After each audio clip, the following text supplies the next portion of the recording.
folks, joining us now. Welcome back to the program. We have Senator Brian King, senator from District 5. Brian, welcome back, sir.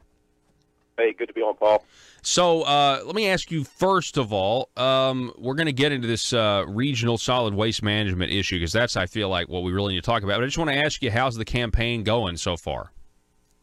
It's going good. I mean, we jumped in there at the filing period, and then we had the fiscal session. So now we're getting going, fixing to go out and get our door-to-door and get signs and get the campaign up and going.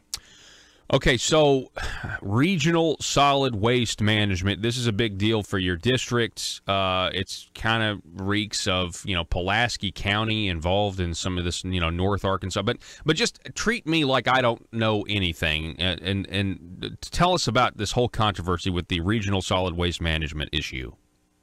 Yeah, and there's a lot of people up here that didn't understand what was going on until they got the bill in the mail from the court action in Pulaski County, of all places, and not up here, where it should have been filed. But basically what happened is you have our regional economic development districts down there that are made up of mayors and judges. And just like anything else, when those things are run well, guess what? Good things happen. When they're not run well and things are, going on behind the scenes, bad things happen. That's a perfect example of what, unfortunately, it's a perfect example of what happened in this case. You had the economic development district down there. You had a regional landfill that was needing to be filled because at that time there was not a landfill between basically northwest Arkansas and all the way to Jonesboro. So you had these 6 counties go together and try and do a regional landfill to, the intent was good. Where it went bad is down here at the economic development district. You had a certain block of mayors and county judges and the economic development director who basically steered this off course. And I want to commend people a lot of times up here are saying no one looked out after us, no one knew what was going on. That's not true. Former county judge Phil Jackson, who was a former state rep, and Mayor Tim McKinney of Berryville, they did everything they could down there to steer off and not let this happen. They put up roadblocks. They raised objections, and, when the insiders, Paul, want to do something bad and take things off in the direction they want to control, the first thing they do is the people that's raising the legitimate objections, really trying to look out for the people, they were labeled troublemakers, you can't get along, you're just being objectors, everything else. I mean, I remember because, I got elected in 2007. So I go back where I started to understand a little bit about this issue and how it was going. Once those insiders in that economic development district took it off into in the wrong direction, that's when you see things and thankfully, and like I said, I'm going to commend Mayor McKinney and former County Judge Phil Jackson at our meeting the other night, Monday night. They had documentation of where they tried to say, this was the wrong thing to do. They also had documentation where people said, the bonds that were put up for this thing, this was a bad investment. They said that it was doomed from the start, in which it was doomed from the start. But unfortunately, you had a block, and it was more of a block in the 6 counties in the Baxter County area than it was in the western part of those 6 counties. But they took it off in this direction. It was doomed from the start. It was a bad deal. The investors that invested in the bonds should have seen all the red flags. They didn't do it. So then the next step is you have the Arkansas Environmental Quality that came in and failed the people as equally as the Economic Development District and those that took it off in the direction. They kept moving the goalposts on things. They were not monitoring things. They were letting things go. They let things build up. The best thing to keep a problem from going way out of control is to stop it close to the beginning. ADQ failed in that. Okay, and that was under a different administration. So they do all that, and then it goes bankrupt, as everybody said. Mayor Tim McKinney, Phil Jackson, many people in documentation back then to sit there and say, this was doomed from the start. And so it starts being doomed. And then the next thing you know is everything happens with that. The players involved start trying to cover things up.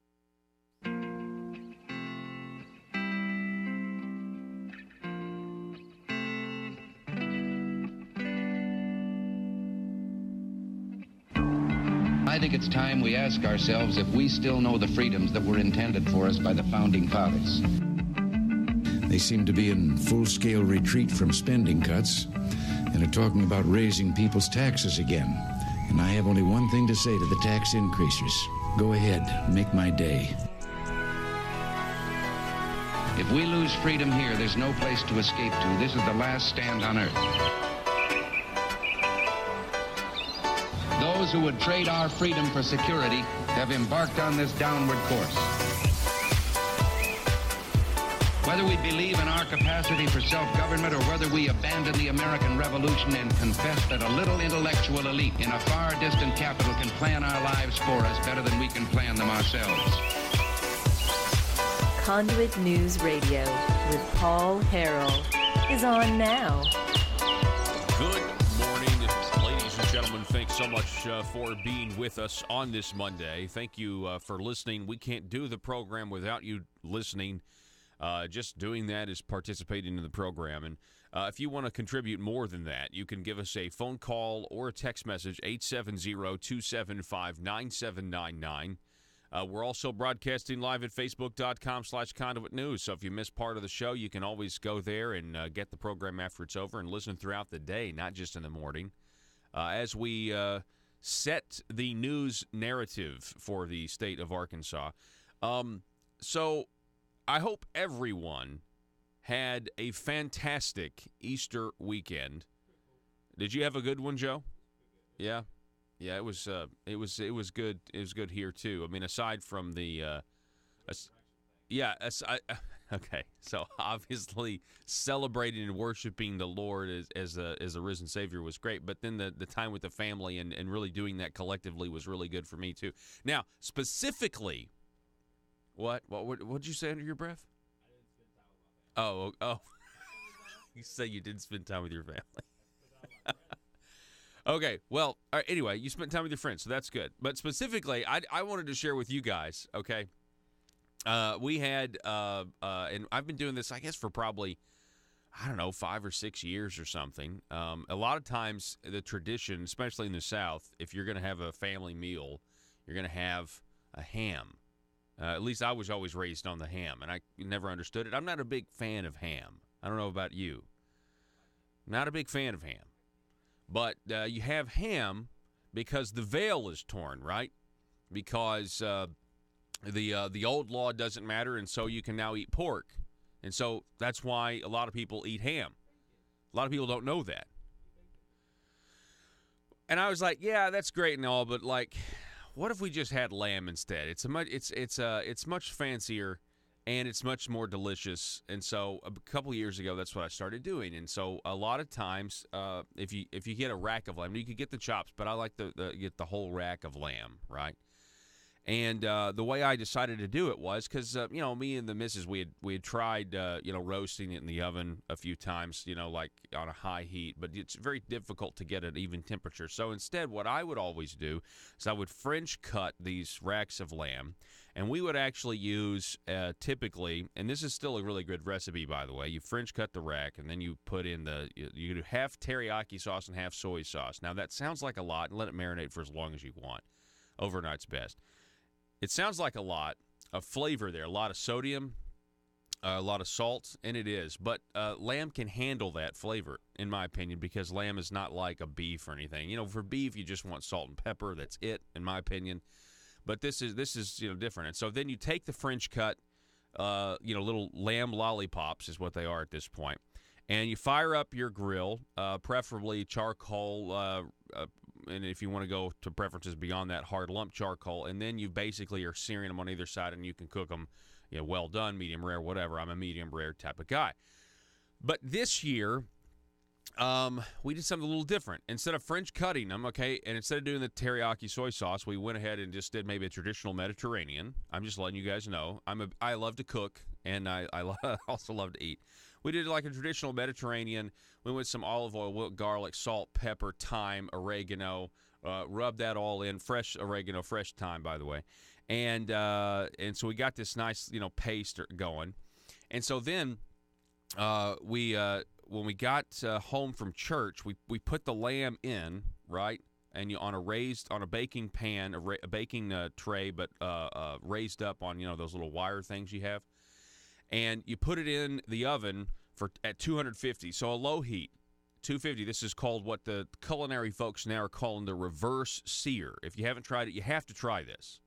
You put it in, and then you probe it with like a digital thermometer, and then you get it right in the center of one of the racks, just one of the racks of lamb, and you wait until that temperature gets about to be 130 degrees, because that's perfect. And I took it at like 129, and now you know that entire piece of meat, right, is got the same internal temperature, so you don't have like a high heat where the middle is rare and the I wanted the whole thing to be the same.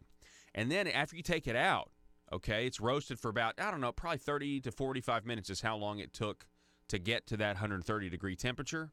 Then you go out and fire up the grill, okay? And then you get it really hot. You get like 400-degree plus grill, and then you put the lamb on there for just a little bit, and you take that crust and you crisp it up, and then you don't have to, and then everything's done, and then you slice into it. You let it rest for 10, 15 minutes, reabsorb the juices. Anyway, I'm just telling you all this to say we had a great Easter dinner. It was really, really good. And you should try that recipe. I'm serious, folks. And maybe some of you out there aren't lamb. Obviously, the reason we started doing lamb is for the symbolism of, it's really, really good. And it also ties in with the Passover, that was celebrated. Oh, by the way, I was so disappointed. I was under the impression that Charlton Heston's 10 Commandments plays on Sunday night. I was under that impression. Every Sunday, every Easter weekend, it's always, you have Passover, and I was under the impression that it was always Sunday. But apparently people said, no, it's Saturday. Am I wrong there, or did they change it? Because I missed it. The 10 Commandments, Charlton Heston played on Saturday, apparently, not on Sunday. Anyway, that's a whole nother deal. Okay. Speaking of Easter, President Donald Trump, this is what he had to say. This is from the Independent Journal Review Facebook page. This is scrolled across my feed. I listened to it, and I said, you know what? We got to play this the first thing in the first segment for Monday after Easter. Take a listen to President Donald Trump, what he had to say about Easter and Passover. Listen.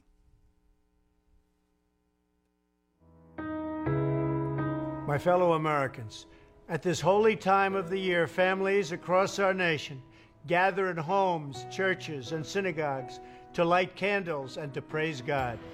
During the sacred holiday of Passover, Jewish families around the world give thanks to God for liberating the Jewish people from bondage in Egypt and delivering them to the promised land of Israel.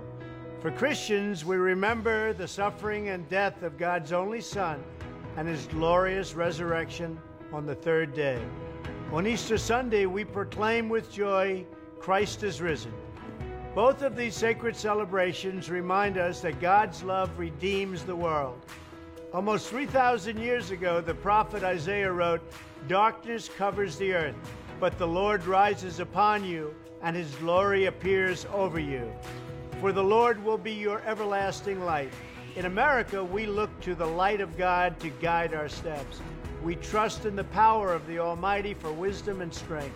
And we praise our Heavenly Father for the blessings of freedom and the gift of eternal life. Happy Passover, happy Easter. Thank you, God bless you, and God bless America. All right, I just thought, wow, it's great to have an American president say those things. We have not heard that in a long time. And it's always powerful. In my opinion, as an evangelical Christian, it is always refreshing and powerful when you hear any leaders quote Scripture. And some people sometimes that makes people uncomfortable. I don't think. Well, first of all, you don't want to quote Scripture out of context. Okay, that's when it really makes people uncomfortable. But when you are quoting Scripture during the celebration of religious holidays, okay, anyway, it was just to me just quite refreshing. So moving on now to what our state passed here in Arkansas, we have medical marijuana to deal with. again, you have to understand that this medical marijuana issue here in the state of Arkansas is going to consume so much of the time now of your state reps and state senators. At least that's what the insider word is that when they go into session next year in 2018, there's going to be a lot of cleanup. But this is going to be a redundant, reoccurring problem, really. I mean, I call it a problem. Now, and then, of course, you have the medical marijuana lobby that's been created, which is another whole issue that's going to have ramifications in this state for a very, very, very long time, especially when the first tranche of profits start. Once they get all of the cultivation facilities, once they get all of the distributions, once they get all of that worked out, and the first tranche and the tranches of money start coming in, I mean, they're already backed because they know that someday there's going to be a payday, and it's a pretty good, safe bet because the government's involved to guarantee it. The government's going to pick who the winners are. The government's going to pick who the losers are. And but when this is just going to be a lot of potential cash for politicians, a lot of potential donations to political action committees that don't. I mean, this is going to be huge when it's all said and done. Matter of fact, I would venture a guess that whoever, now listen, I don't know this is a speculation, but I would venture a guess that whoever is eventually chosen as 5 of the 89, as the 5 cultivation facilities, I would expect that they would be expected to tithe a portion of their largesse back to the Marble Palace political establishment, political action committees, and everything else. That can keep all of this, can keep the gravy train Marble Palace running. What is it? What does the Marble Palace take? What is the lifeblood? What is the opium of the people who are at court in the Marble Palace? Your tax dollars. It's exactly right. Goes to feed their addiction, which is really just more tax dollars. It's what makes their lifestyles possible. Now, these words sound harsh, but these words are true, ladies and gentlemen. The only way to stop this is to give the government less of our money, and to make them, basically to make them do more with less, or maybe do less with less. How about that? How about do less with less? How about we say, government in its in the responsibilities it claims, right? In the responsibilities it claims, they're not doing a very good job. They keep coming back to us asking for more money when we're already giving them money to do the things that they're supposed to be doing. So maybe there are some things that the government shouldn't be involved in. And I'm not talking about roads. I'm not talking about basic things we agree with. I might be talking about some welfare programs, though. But these are tough choices. I'm not talking about prisons. I think criminals should serve their sentences. That's not happening in Arkansas. I think our prisons should be funded, but that's not happening in Arkansas because we have something else. There's something else in the state of Arkansas that's driving, and it's a key driver of our spending, and everyone wants to ignore it. And our parodies, we compare it to a gorilla that's literally just sitting on top of a King Kong-sized gorilla, sitting on top of the dome of the state capitol, the Marble Palace. And everyone ignores it except for a few. So not everyone, but a lot of people ignore it except for a few. And I'm sick of it. It's called Medicaid expansion, by the way. Anyway, medical marijuana. I mean, what can you say about it? It's a mess. It's an absolute mess. We've got a judge. We got a court case.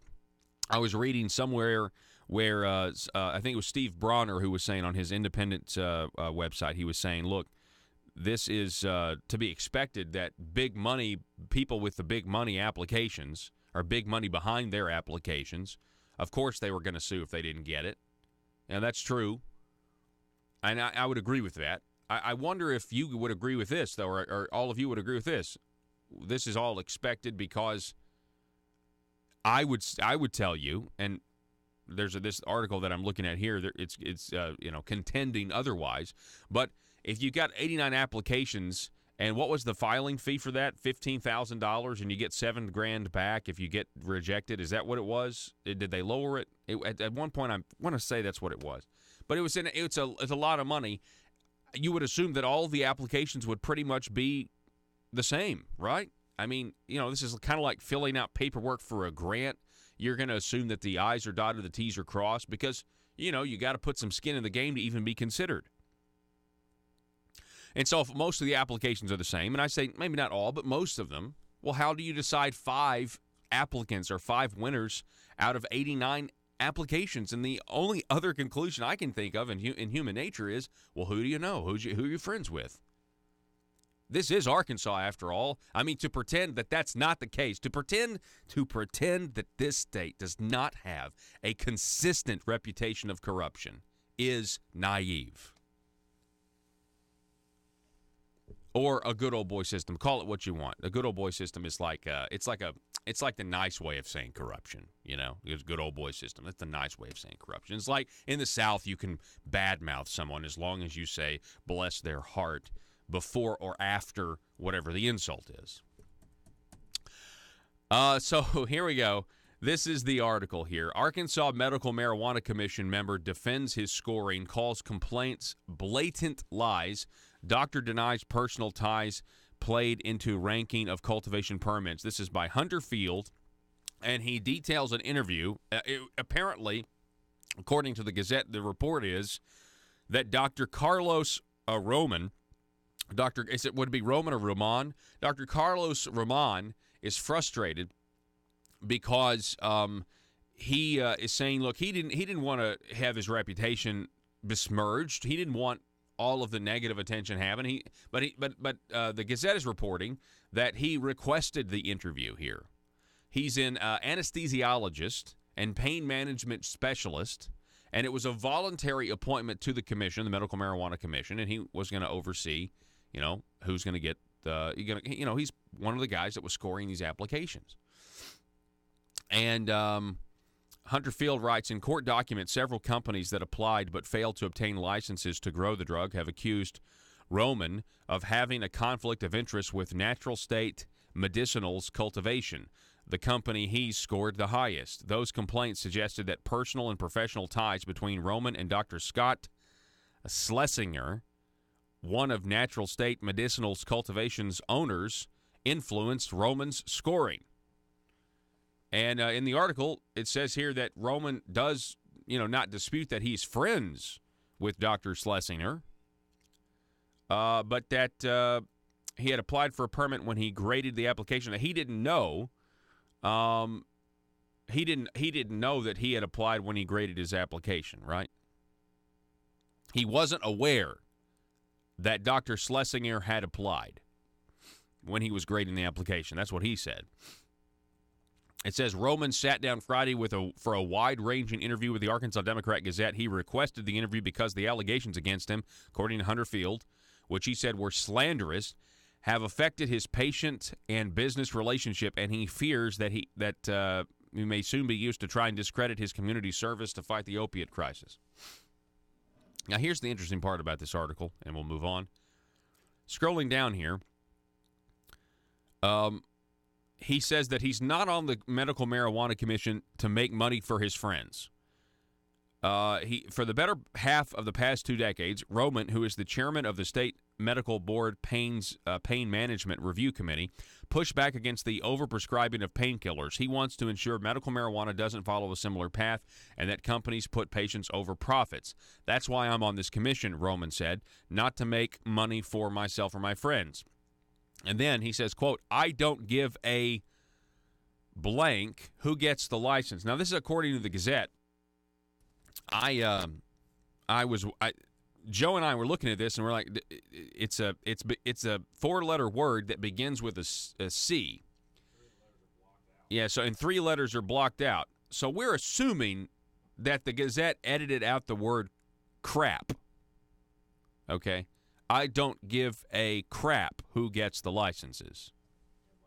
But that's a weird word to edit out, isn't it?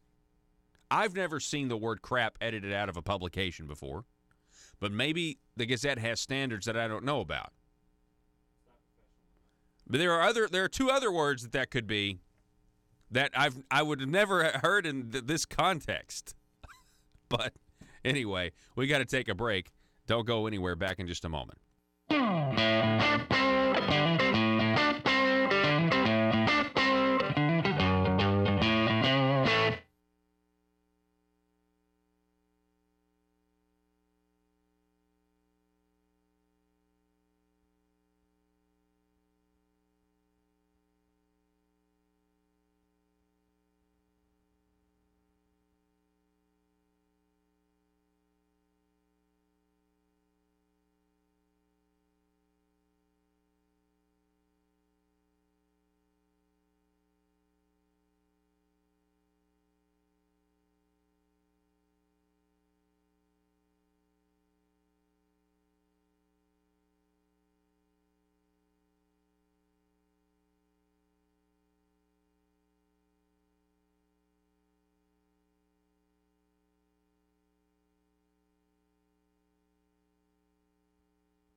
In Arkansas, every single hour there is a politician not getting what they want. For some, it's an absolute nightmare. The sleepless nights wondering if progress will ever come. Lying awake pondering how to grow government in this political climate. Asking questions like, why don't my constituents want to pay a few cents more in taxes? Everyday politicians feel abused and neglected. These politicians are starving for power. They're hungry, confused, and they don't understand why no one seems to care. Will you be a patriot and commit today to help these poor, starved for power public officials? It's simple. All you have to do is commit to stay silent and never dissent or stand in the way of your politicians' rise to power. Never speak up or get engaged to stop the growth of government. By committing to these simple steps, you will ensure the life of your politician will be filled with contentment and the respect they are desperately seeking, as well as campaign contributions from lobbyists. This message brought to you by Aristocrats Serving Arkansas. PHP Parody.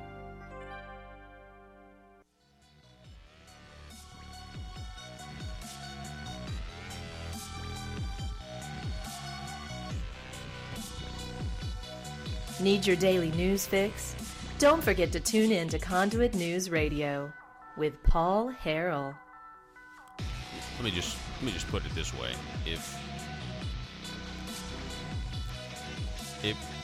if Dr. Roman here, or Roman, in this case on medical marijuana, if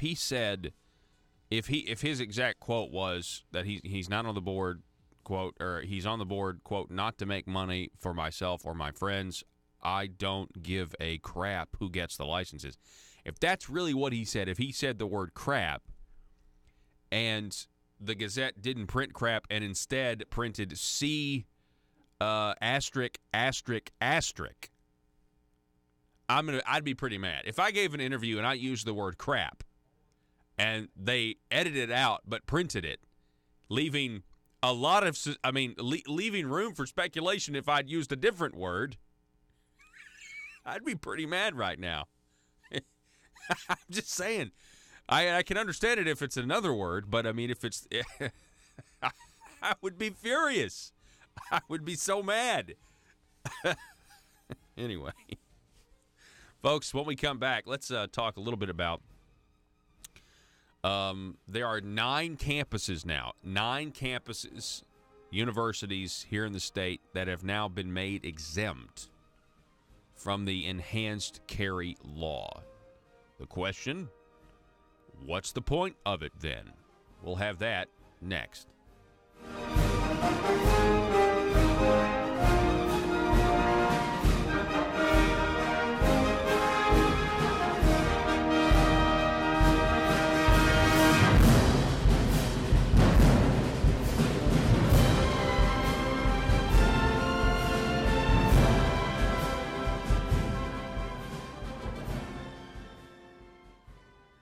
They've got Conduit News that is on multiple stations across the state. It's pretty much an attack machine on what I'm trying to accomplish in this state, and their message is getting out, and no one else's message is getting through. It's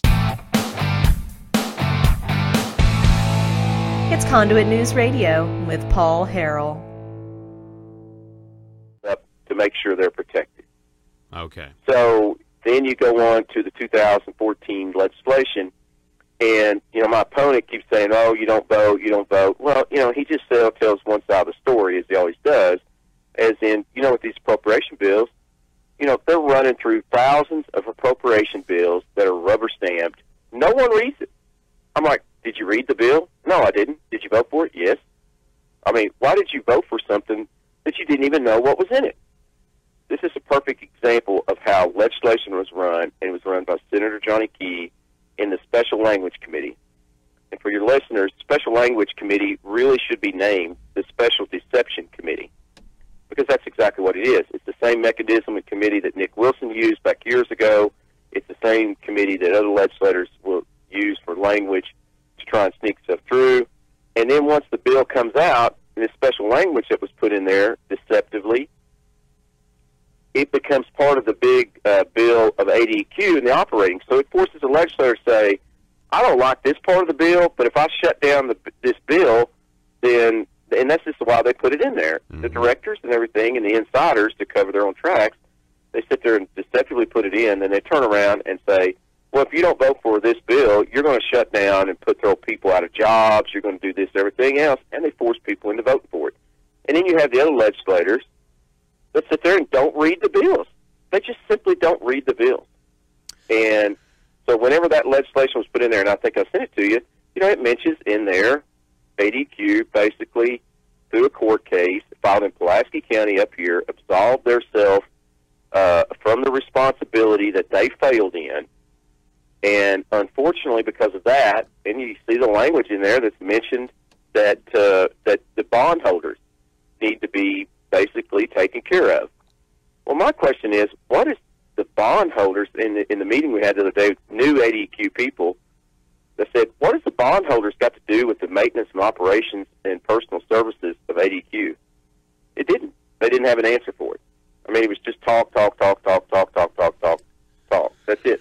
But unfortunately, because of all those actions of the insiders at the Economic Development District, and let me go back, the Economic Development District 2, and the management was, when I was chair, Representative Karen Hopper, and then I was chair of audit, we did an audit of the Economic Development District that found very bad.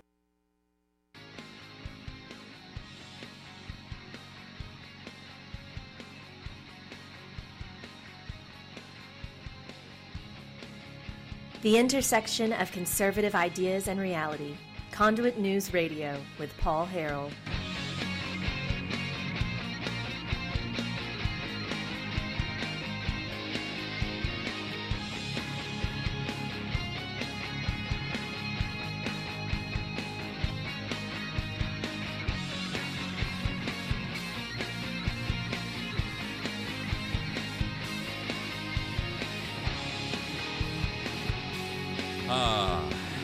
I'm telling you, it's good to be here this morning.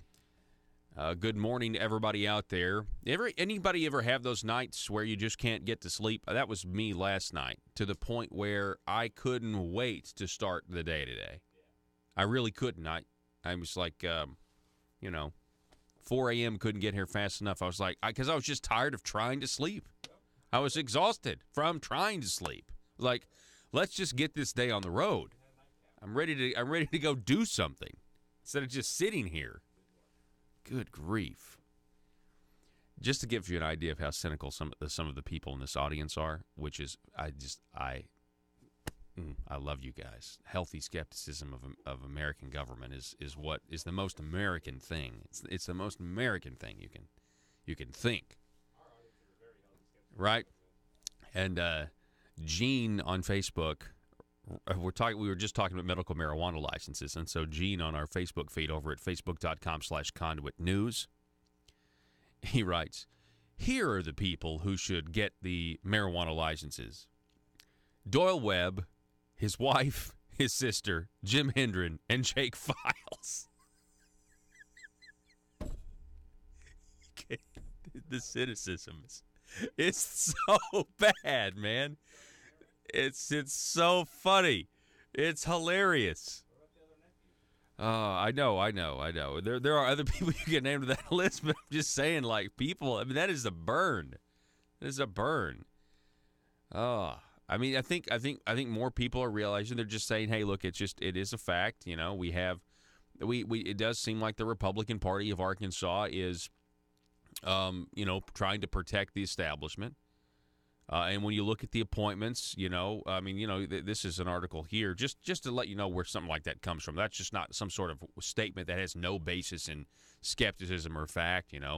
Asa Hutchinson named Barbara Webb, that's Doyle Webb's wife, to fill a vacant judgeship in Saline County. This was back in December of 2017 when that news broke. And then you've got the head of the Arkansas Department of Environmental Quality.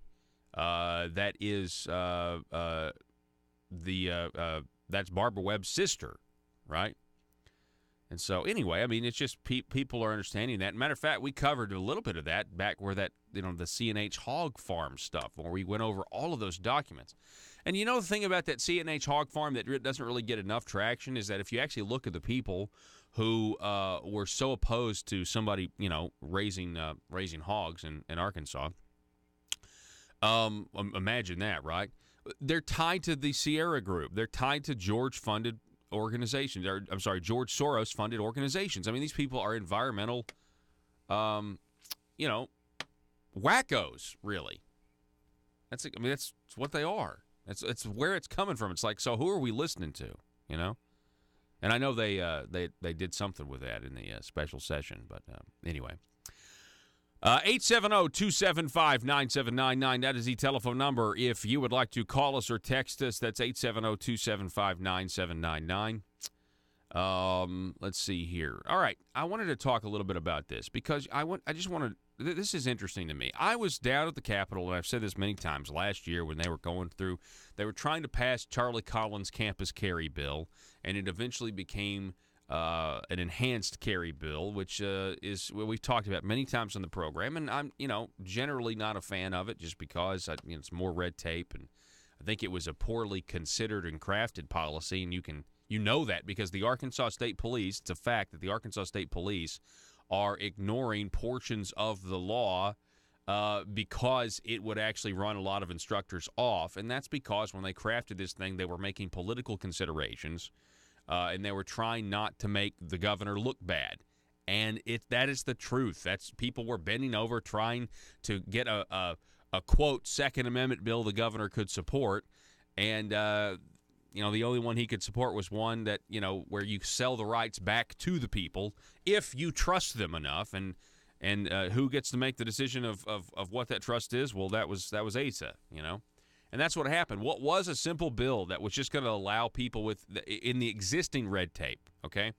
We had existing red tape that I can disagree with, which is that the fact that you have to have a concealed carry. Well, you don't have to have a concealed carry license, but this concept that you have to have one in order to exercise your Second Amendment rights in Arkansas, that was within the existing structure. And so what Charlie Collins' bill originally did was it was going to take the existing red tape and bureaucracy and was just going to say if you've already gone through those hoops in your college campus, okay, and you're a college professor, rather, you can carry.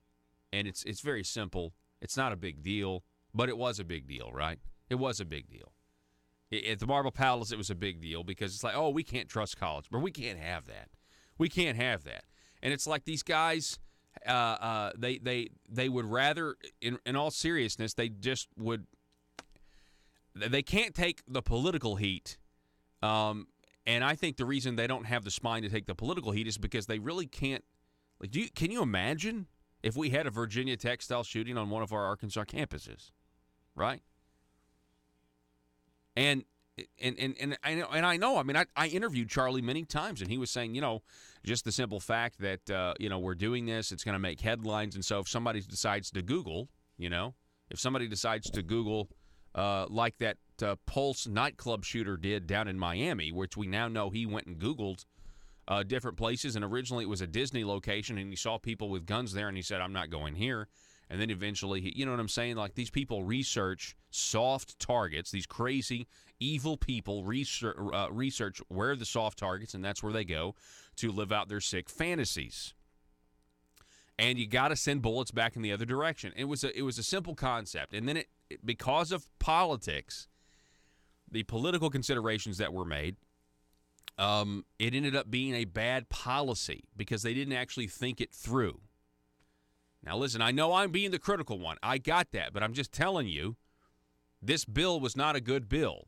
And I know people, are going to disagree with me on that, and that's fine.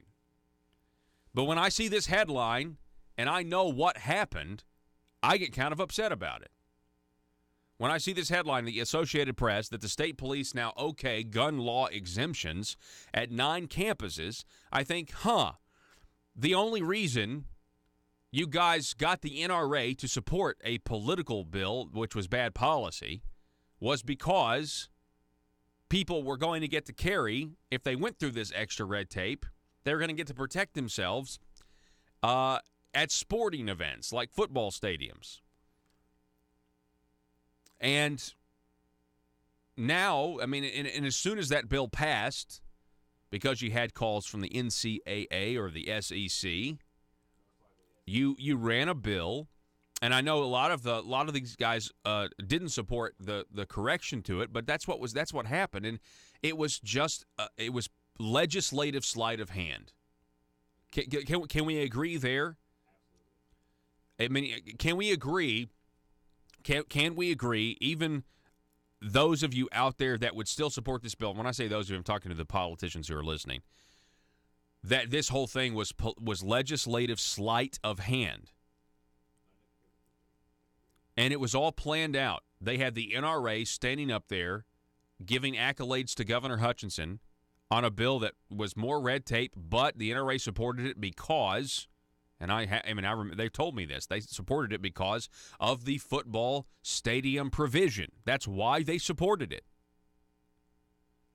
And then the second Asa Hutchinson gets a tough question from the press about carrying during athletic events, what does Asa do? Well, Senator Jonathan Dismang has filed a bill to correct that problem with the bill. He didn't defend it.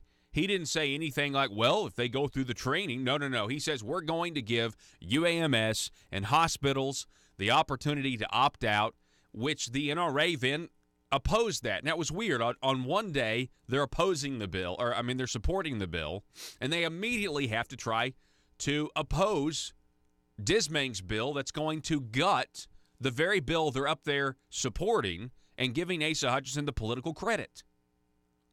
It was legislative sleight of hand. I saw it. I was right there during the whole thing. And the bill itself to this day is no good, not because of the exemptions. I mean, yeah, sure, they've found a way to let college camp. I mean, again, this whole thing was to make college campuses safer, and guess what? Football stadiums are still going to be soft targets. Oh, I know they're going to have more security there or whatever, but they're still going to be soft targets. The whole motivation behind it just gets negated, and it's just the original intent, and it's because they were political considerations, and people were bending over backwards because they didn't want to get in a fight with the governor. Right?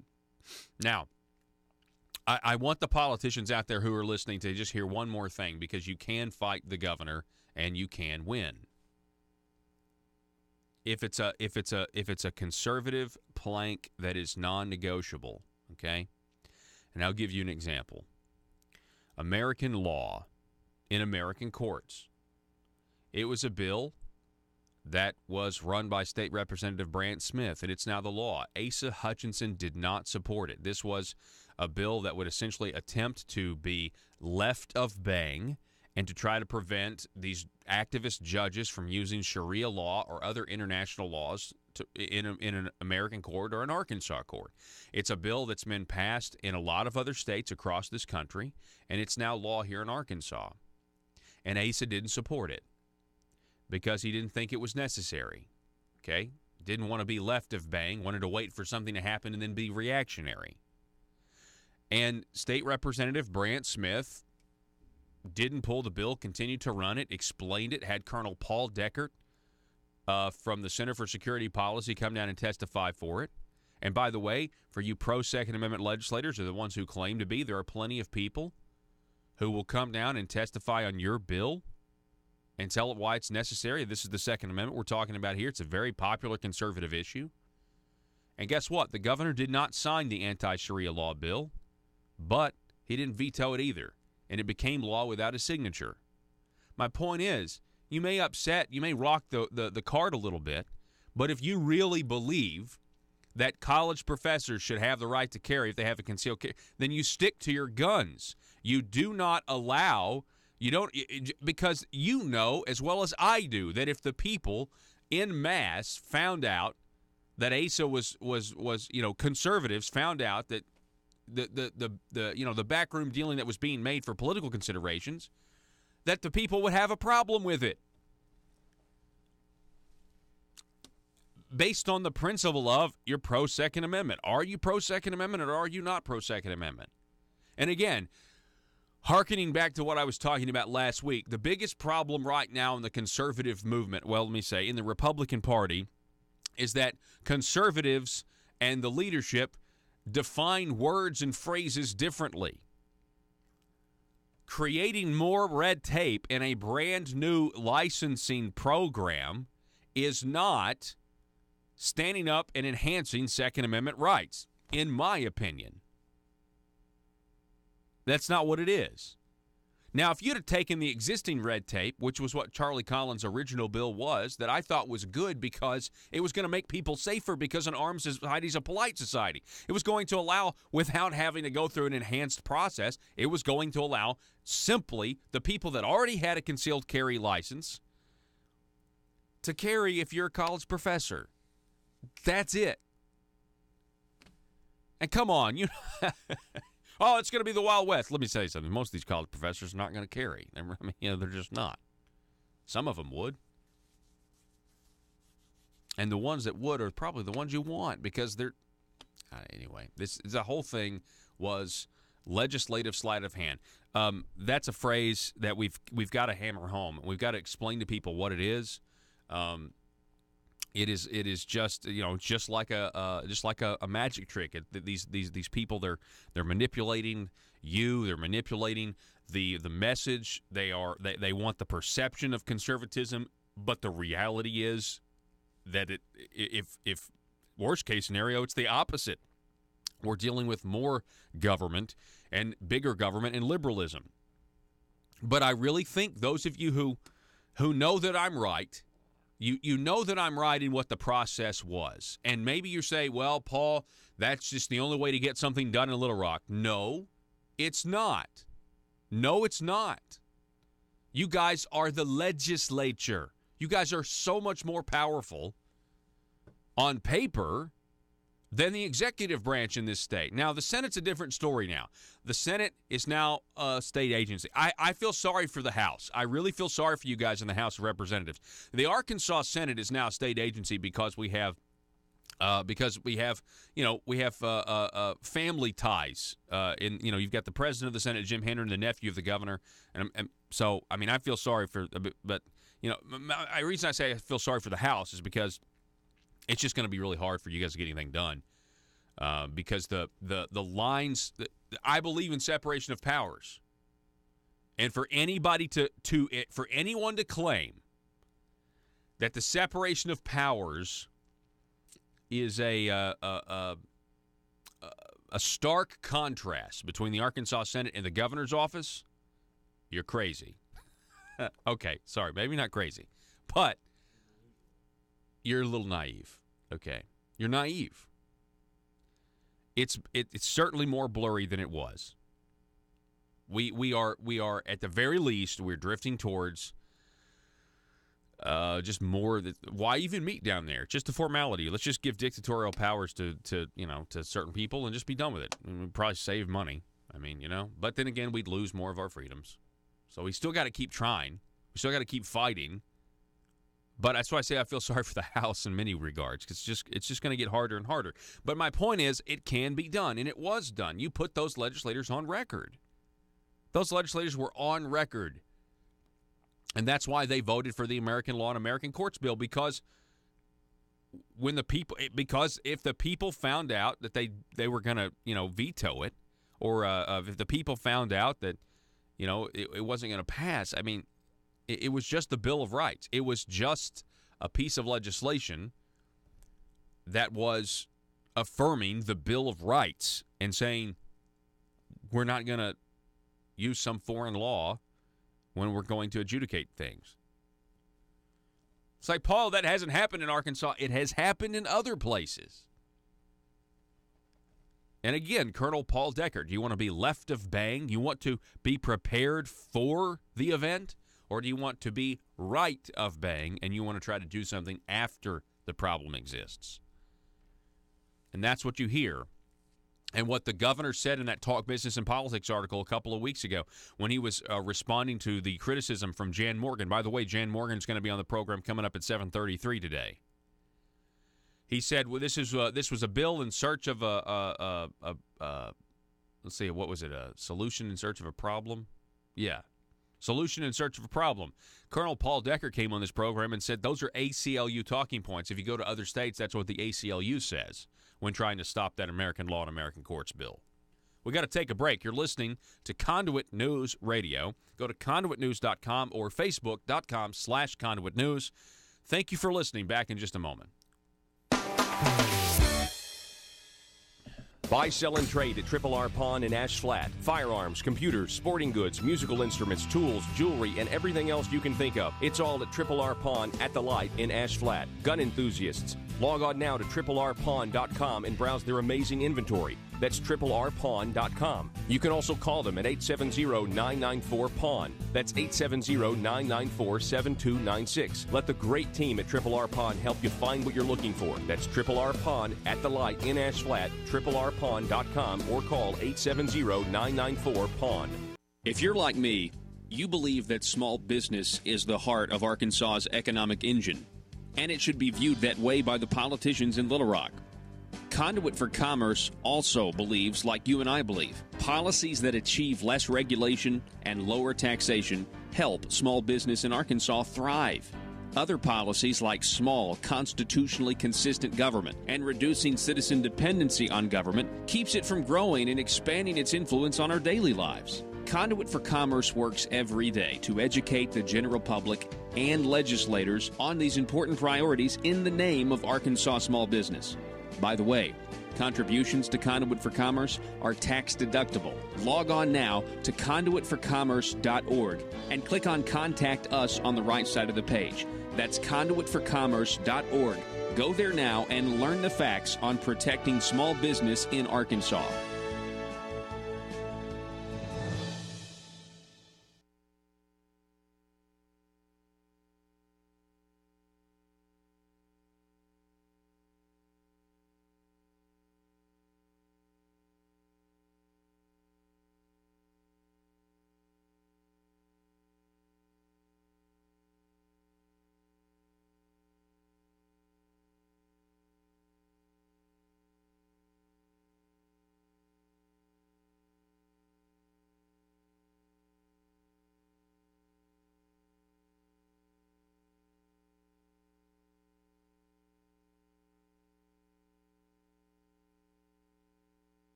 Exposing the truth and everything the Marble Palace establishment keep trying to cover up. It's Conduit News Radio with Paul Harrell.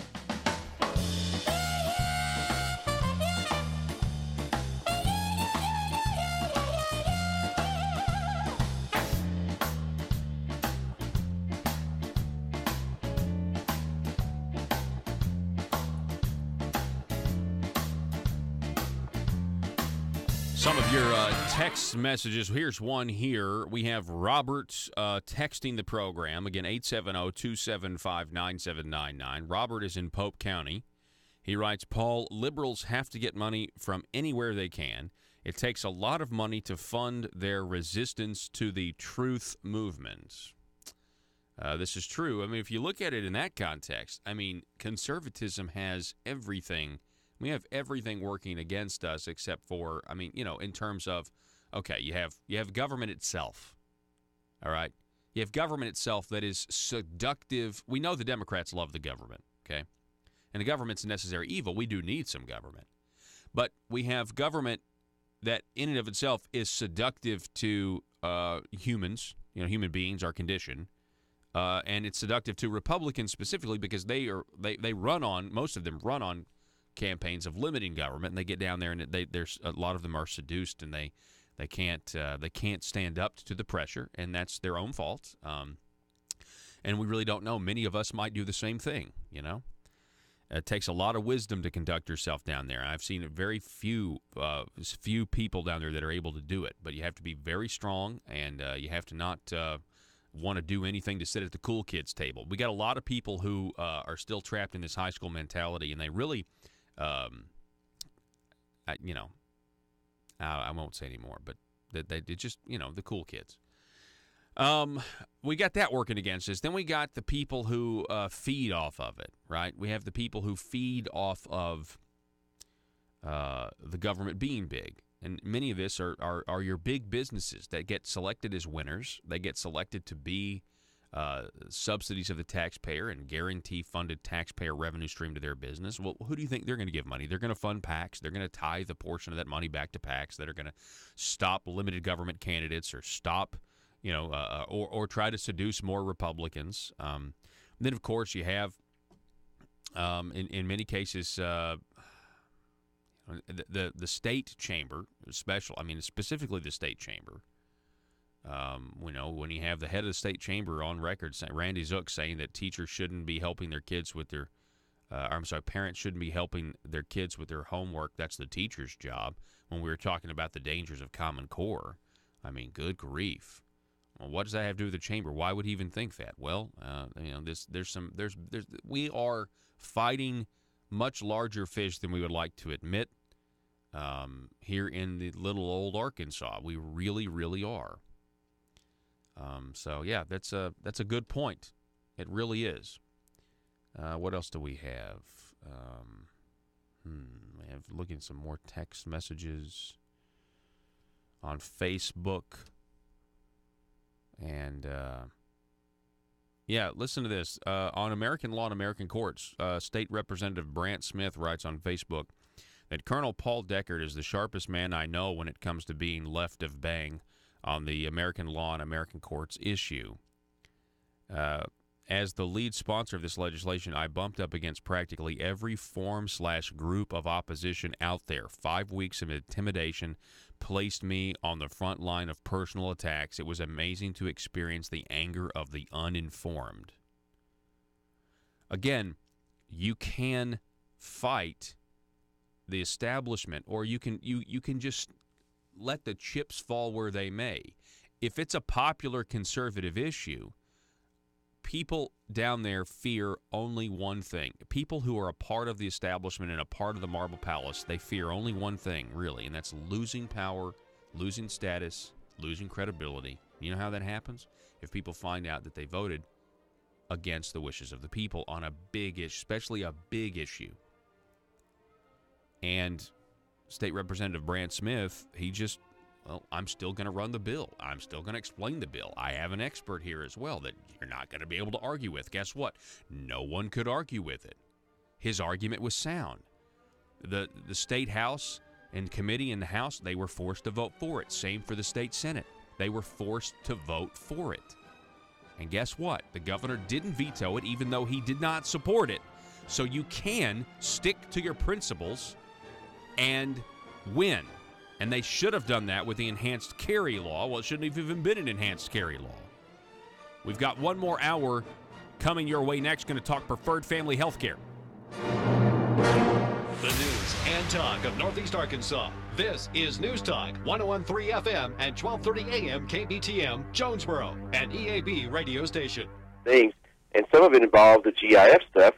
This is, again, when you read all the controversy about the GIF, this is the same economic development district, same people that ran it. So there's just a pattern. It's not just the landfill, it's GIF, everything else. And we finally wound up holding them accountable, and changes were made down there by Mayor Tim McKinney, who led the charge to do so. So there was people during this time looking out for people. There were deceptively people running things and doing things that's basically snake bit to people. Mm.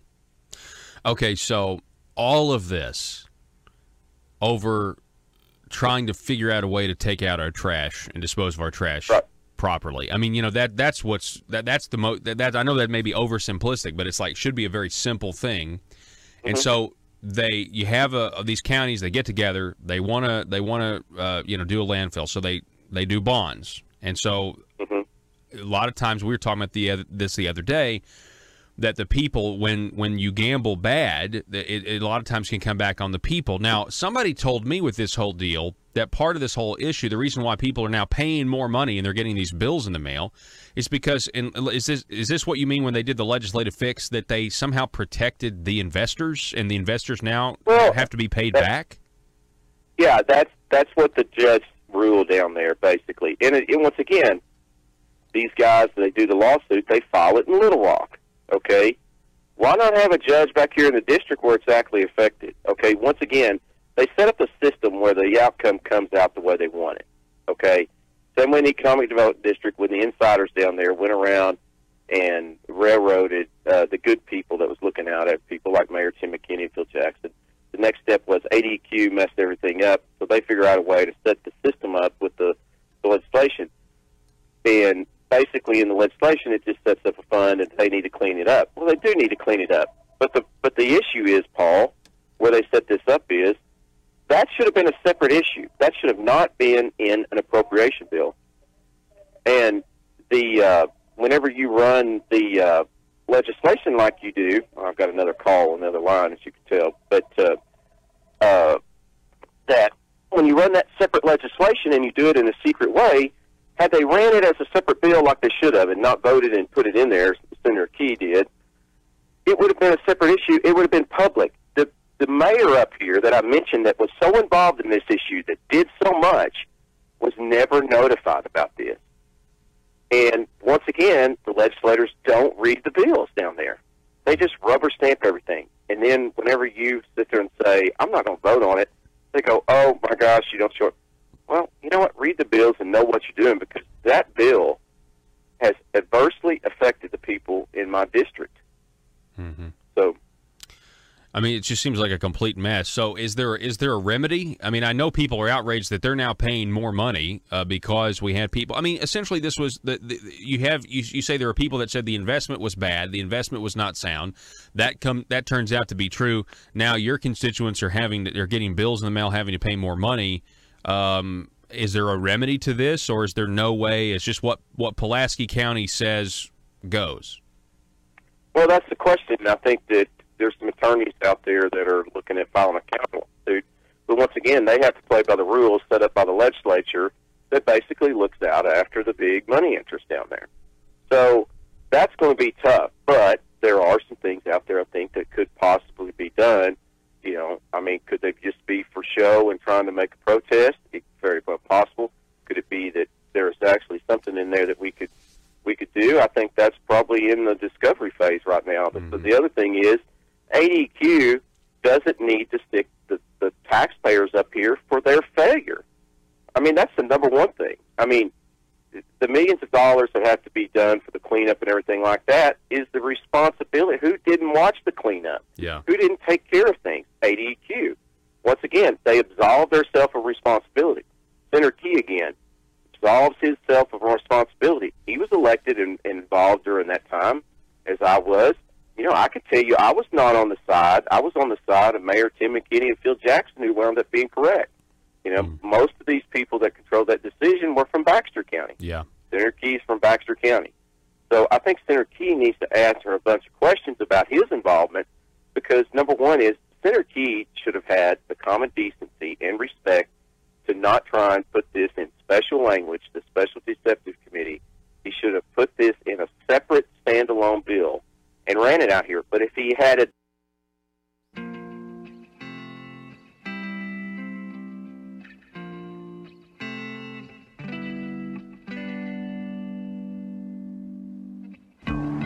I think it's time we ask ourselves if we still know the freedoms that were intended for us by the Founding Fathers. They seem to be in full-scale retreat from spending cuts and are talking about raising people's taxes again. And I have only one thing to say to the tax increasers. Go ahead, make my day. If we lose freedom here, there's no place to escape to. This is the last stand on earth. Those who would trade our freedom for security have embarked on this downward course. Whether we believe in our capacity for self-government or whether we abandon the American Revolution and confess that a little intellectual elite in a far distant capital can plan our lives for us better than we can plan them ourselves. Conduit News Radio with Paul Harrell is on now. All right, welcome back. Hour number 2. Good morning, ladies and gentlemen. The intersection of conservative ideas and reality. That's what we're trying to achieve here. You found it, basically. You're not going to find it anywhere else. We're building a liberty machine. And if you want to help us build it, other than listening to the program and telling everyone in your sphere of influence about it, everyone in your sphere of influence, please tell them about this program, tell them about its specific statewide focus, and tell them that they're going to hear stuff that they don't hear anywhere else. Aside from that, you could also call us 870-275-9799 or text us at that number, as well as log on and sound off on Facebook, facebook.com/Conduit News. Okay, so we have had, well, here, let's just go to the Conduit for Action article real quick. Go ahead and pull this up, Joe. I didn't have this, but this is actually the best way to start this piece. Okay, so conduitforaction.org last week with this piece, While Little Rock Burns. Okay, it's a commentary, and it talks about the epidemic of public corruption in Arkansas. We talked about this last week. It's hard to keep up with all the news stories of bribery, fraud, and corruption, but here's a partial list. Micah Neal pled guilty to taking kickbacks and directing the awards of grants $38,000. John Woods will be going to trial on similar charges in April. Micah Neal is to testify against him. Others charged in the scheme are Ecclesia College President Orrin Paris III and consultant Randall G. Shelton. Then, of course, we have Senator Jake Files resigned this year after he pled guilty to bank and wire fraud and money laundering charges. His actions included taking state grant money for himself. Former state senator and lobbyist Eddie Cooper pled guilty with others in a scheme to embezzle more than $4 million from Preferred Family Health Care. Remember that word, remember that phrase, that name, Preferred Family Health Care. Jefferson County Judge and former Senator Hank Wilkins recently admitted to taking $100,000 in bribes. Wilkins resigned as county judge of Jefferson County. Bribes to Wilkins during his legislative service are alleged to have come from lobbyist Rusty Cranford, who has been charged with a multi-state bribery scheme, or in a multi-state bribery scheme on behalf of his health care company. He has been mentioned regarding the Arkansas grant money bribery scheme. He is also accused of attempting to hire a hitman to kill a witness in New Jersey. That leads us, well, it doesn't lead us. Then we have state rep. You have to be very careful how you describe this stuff. State Representative Steve Jones, who became a state employee of the Department of Human Services, was also found guilty of taking bribes from Ted Sewell. Also convicted in the scheme was Philip Carter, a former West Memphis City councilman and Crittenden County juvenile probation officer. Then it talks again about Ted Sewell. Former Judge Mike Maggio was convicted of taking bribes to lower an award against an Arkansas nursing home. Then state employees are supposed to provide meals to poor children. They weren't doing that, getting a lot of money. Anyway, there's a long stream. Now, some of them are interwoven. Some of them are separate standalone cases, but still, it is a lot. Okay, it is a lot. And the question was this. Conduit for Action's question was this. Governor Asa Hutchinson likes to remind people he used to be a U.S. attorney. With his background as a federal prosecutor and there being so much corruption in Arkansas, where is the governor's package of legislative reforms to curb corruption? The answer, he doesn't have one. So on Saturday, this was the headline.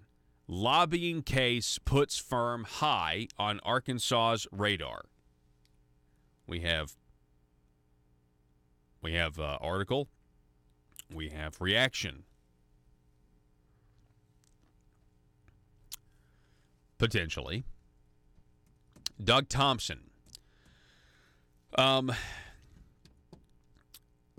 He talked with the governor's office, Doug Thompson of the Arkansas Democrat-Gazette, and asked them what they thought of Preferred Family Health Care. Now, again, I mean, you know, it's a Missouri-based company, but they've got tons of Arkansas locations. They're buying, they're consolidating things. They're doing a lot. Arkansas is involved here. Arkansas politicians are involved here. According to, it was Max Brantley of the Arkansas Times, he reported that as many as 20 legislators had signed proffers with the FBI saying what they would be willing to testify in court. It's a lot of shoes to drop here, and we're going to see more about this as the public corruption trial of Senator John Woods commences this month. Arkansas state government, Doug Thompson reports, is keeping a major health care provider under tightened scrutiny as an illegal lobbying scandal unfolds. Again, it's Preferred Family Health Care. They're a nonprofit. They're accused of taking Medicaid dollars, taxpayer dollars, and using it to lobby. Rusty Cranford is involved here. 47 different locations of Preferred Family Health Care's various clinics can be found in Arkansas, clinics and treatment centers. They also are in Missouri, Kansas, Oklahoma, Illinois. I bet they fit right in Illinois. They fit in here too. Talks about Eddie Cooper, how he pled guilty to helping embezzle $4 million from Preferred Family starting in 2011 while he was employed by one of Preferred Family Healthcare subsidiaries here in the state. Also, in February, the Human Services Department set up enhanced monitoring. Now, this is the reaction. It looks bad, right? It is bad. You had a guy tried to kill a witness to silence him. I mean, that's redundant. You had a guy try to kill a witness to silence him. Well, I mean, why else would you kill the guy? So J.R. Davis, they reach out to the governor's spokesperson, J.R. Davis. And he responds saying the department, quote, implemented enhanced service monitoring and enhanced financial monitoring of Preferred Family Healthcare's administration on a monthly basis. As such, they must provide DHS's Medicaid regulatory arm data each month and are subject to at least one unannounced visit each month to both the administrative sites and program service sites. So it's kind of like, a la the inspectors are coming to look at Saddam Hussein's chemical weapons. Surprise. Quote, the governor is aware of this enhanced oversight and is monitoring this story as it continues to develop. Oh, we all know that Ace is aware of this. We all know that's a true statement, and we all know that he's monitoring this. Because how many of the king's horses and the king's men are going to get caught up in this? When is it going to, how many people are going to get caught up in this before it's all said and done? So keep in mind, this is all going on, and what the governor's office says to the press is that they have implemented enhanced service monitoring. Remember that phrase, enhanced service monitoring, or let's just say enhanced monitoring. This is their plan. We have enhanced carry. Now we have enhanced monitoring of Preferred Family Health Care. Now, what does that mean? What does that actually mean, enhanced monitoring? Well, the article goes on. Preferred Family Health Care attributes a nearly $20 million in increase in payments it receives from the state of Arkansas over the past 5 years to a large expansion of services and acquisitions of other providers. $20 million increase it receives from the state of Arkansas. Okay. The increase coincides with federal prosecutors saying an illegal lobbying and kickback scheme was taking place here. Okay, keeps going. Hang on, let's scroll on down. Those payments increased almost 2,000% in almost the same 5-year period. And here's the kicker. Lawmakers who oversee contracts with the company say they've been assured that Preferred Family has cleaned house and continues to provide hard-to-find health care services to Arkansas residents. Arkansas currently has contracts with preferred family affiliates worth $28 million. So what does, you may ask, what does enhanced monitoring mean? What does it really mean? When the governor's office says we have implemented enhanced monitoring on preferred family health care, it means protect their government contracts. That's what it means. We have an article criticizing preferred family health care and then telling us how indispensable they are to the well-being of the state.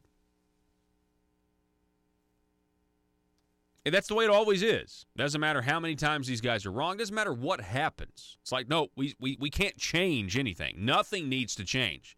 And if something is going to change, we're going to wait for something really big to happen. I mean, we're not going to let a little old thing like a lobbyist that's got his hands in everything who tried to murder somebody else. We're not going to let that institute the calls for change. We're going to need to wait and see what happens. At the very least, we're going to need to wait until, after the primary.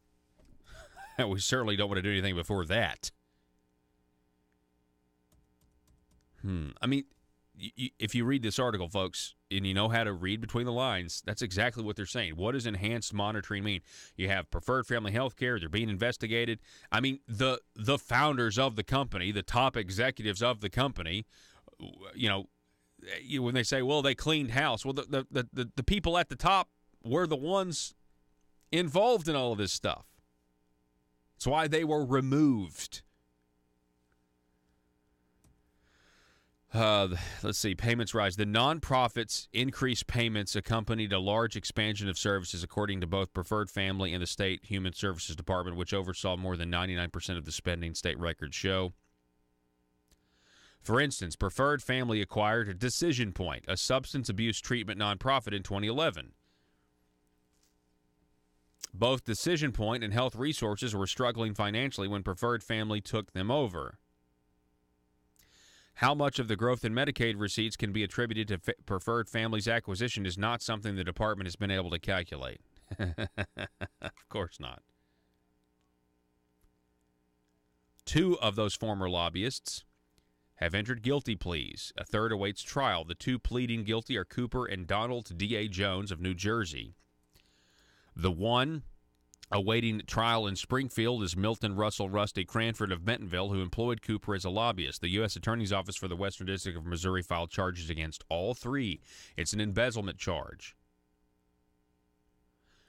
Nonprofits that receive federal taxpayer funds are barred from lobbying for more taxpayer money, but that apparently is just what has happened here. I wonder how many of these legislators in Arkansas are consultants. Do you know? Do you know how many are consultants? Well, we now know at least one worked as a consultant, right? A senator worked as a consultant for Preferred Family Health Care for a time. And now she said, well, I don't need to, she's got a primary opponent now. I just Googled her. Let me make sure. Here. Hang on a second. I didn't see this at all. Let me see here. Records show financial tie between senator and health agency. This was this Brantley that did this. And you get over here, and State Senator Linda Chesterfield draws challenger in Democratic primary. James Andre Pendleton, a businessman and State Farm insurance agent. And even in this article, Chesterfield has also encountered some unwanted attention recently on the Arkansas Times. Preferred Family Health Care has been under scrutiny because a former executive of the company, Rusty Cranford, was indicted for embezzling money from the organization through payments from his lobbying firm. 2 Democratic legislators have admitted to prosecutors that they took bribes from Cranford, and a federal investigation into the scheme is ongoing. So it says it doesn't really get into the allegations of this article, though. The allegations are that, according to her financials, Little Rock Democrat reported being paid as a diversity outreach consultant in 2016 by Preferred Family Healthcare. So in 2016, Senator Linda Chesterfield was a consultant, a diversity consultant for Preferred Family Healthcare. So we know at least one who is a consultant. Who else is a consultant? Who else is a consultant out there for Medicaid entities? Who else has been making money from Medicaid entities as a consultant? Anybody?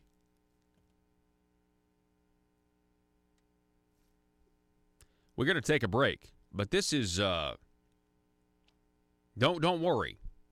Don't worry. They are monitoring what's going on. It's enhanced monitoring, folks. We have enhanced carry, we have enhanced monitoring. And what does enhanced monitoring mean? And as far as I'm concerned, enhanced monitoring in this article means protect government contracts with somebody that is apparently indispensable. It doesn't matter if you're being investigated by the FBI. We've got to have the services that you provide us. We got to take a break. Don't go anywhere. Back in a minute.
In a world full of constituents with social media accounts, bloggers just looking to increase their page views, and a talk radio host who generally is just the worst, how are Little Rock's elite supposed to conduct business with such a lack of privacy?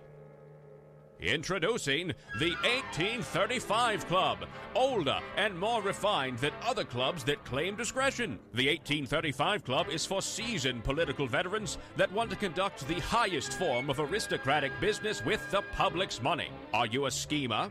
Do you someday want a guaranteed flow of taxpayer money to support your business? Is it your dream to see the .gov domain at the end of your business website? Don't listen to the imitators. The 1835 Club is the place where corrupt politicians and businessmen hatch their next crony schemes. At the 1835 Club, we make lobbying safe and legal. Ethics. Why, of course. All business is done in an ethical manner. Just look for the sign above the door that reads, loophole. Are you tired of the Capitol Police restricting your access to the roof after a perfectly good night of drinking? The 1835 Club has libations and a perfectly good roof. Other crony clubs that promise discretion try to lure you in by advertising bars made out of aeroplanes. Well, at the 1835 Club, instead of an airplane fuselage, we've got a space shuttle. No, not a bar. We've got an actual space shuttle that makes a daily run to the moon so members of the 1835 Club can have some real privacy away from the bloggers and taxpayers. Are you an Arkansas aristocrat? Do you want to be? It's the 1835 Club, and we work tirelessly to make sure the good old boy system remains alive and well. Join today. Disclaimer. The 1835 Club reserves the right to deny membership to anyone who has principles. Any talk of the Declaration of Independence or the Constitution must be done in jest or, at the very least, with a condescending tone. And finally, the 1835 Club will be given a 25% commission of any agreements made between politicians and the business community. PHP Parody.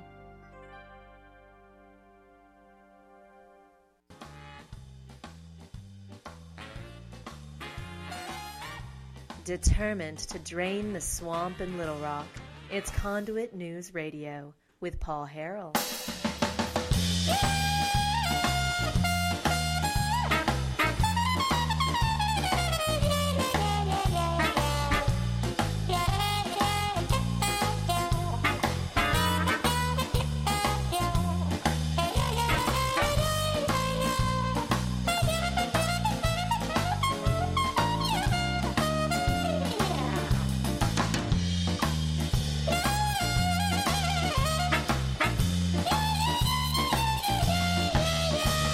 right, coming up at 7:33, we'll be talking with Republican gubernatorial candidate Jan Morgan. Will be calling in.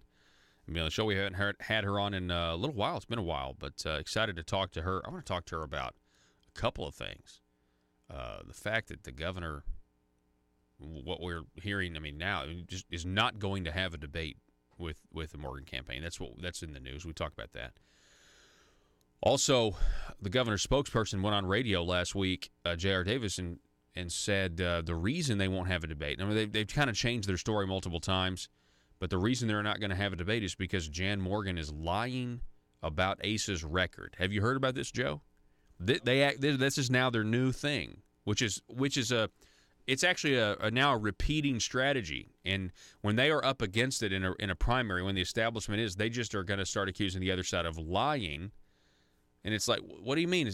You should welcome, if that's true, you should welcome a debate so you could debate and set the record straight and prove that she's lying, you know? Yeah, I haven't heard that. The last thing I heard was ASA's spokesperson coming out and saying that they refuse to debate Jan because she won't support Asa if he wins. Right, yeah. That's the last thing I heard. That was I think that story is what prompted, on the Dave Ellswick show, that's what prompted this topic to come up when J.R. Davis was on. The J.R. Davis, the governor's spokesperson, commenting on a campaign issue, by the way, which is fascinating. So, yeah. So, hang on one second. Yeah. Anyway, so sorry, I'm getting like a ton of text messages right now, but I find that interesting that. Well, no, I'll get to that in a minute, Joe. 1 second. So I find it interesting that this is now the narrative that, well, we're not going to debate because she's just a liar and is lying about his record. Well, come and defend your record. Convince us then. I mean, what a lame excuse. Because you're a liar? Is that what works now? It's like, oh, well, you're a liar. I thought we're not supposed to call people liars. Yeah, what happened to criticizing them? Right? I mean, if I call someone a liar, which, trust me, I have many times, it's always like, how have you insulted my character, and why has our dialogue become so uncivilized? Why? By the way, projection and deflection applies here. You project on your opponent what you yourself are guilty of. I just think that it would be, I don't know. I tend to think that if there was a debate between Jan Morgan and Asa Hutchinson, there would be one person would outshine the other, drastically so. We'll have Jan Morgan to talk more about this when we come back. Don't go anywhere.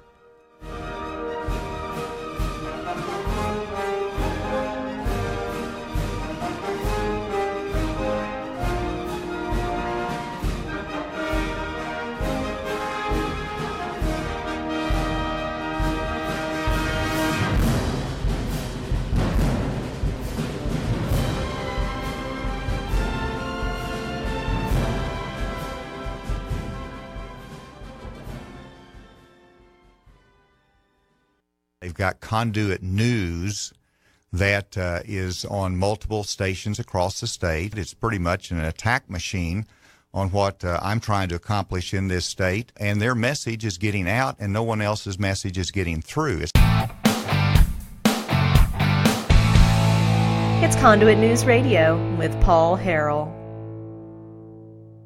Done that, guess what? The mayors, everybody else, the citizens would have known about it, and we would have actually had an open and honest and fair debate. They did not want that to happen. That's why they go through the Special Deception Committee. Yeah, you're right. The Special Language Committee is the Special Deception Committee, and I like that you've coined that term, and I want to continue to use it because that's really where they slip stuff in.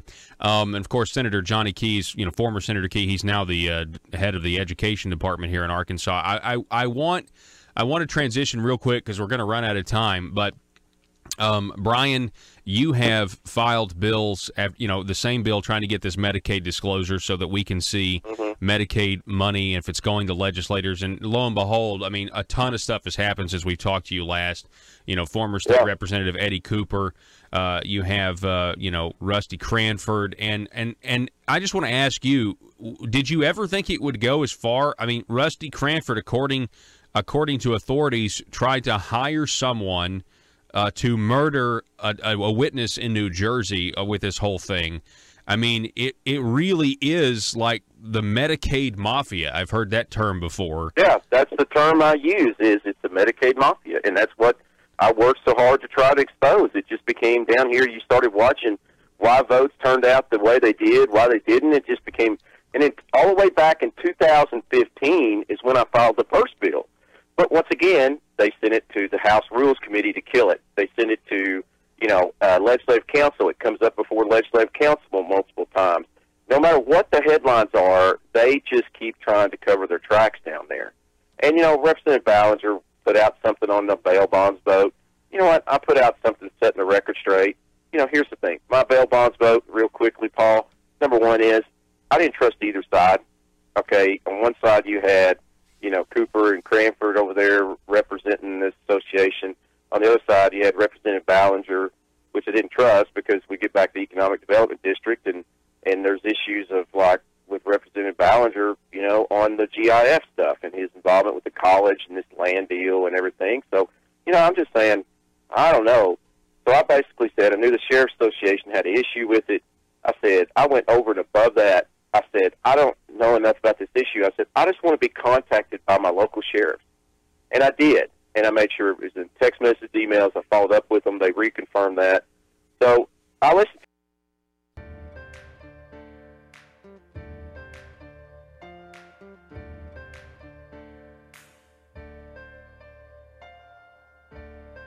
Bringing you your daily dose of truth.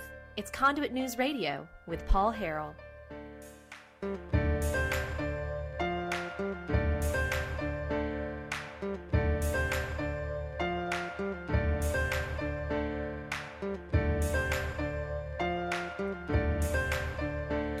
All right, ladies and gentlemen, welcome back. Thanks so much for being with us. This is Conduit News Radio. I'm Paul Harrell. Welcome back to the program. We've got Republican gubernatorial candidate Jan Morgan on the line.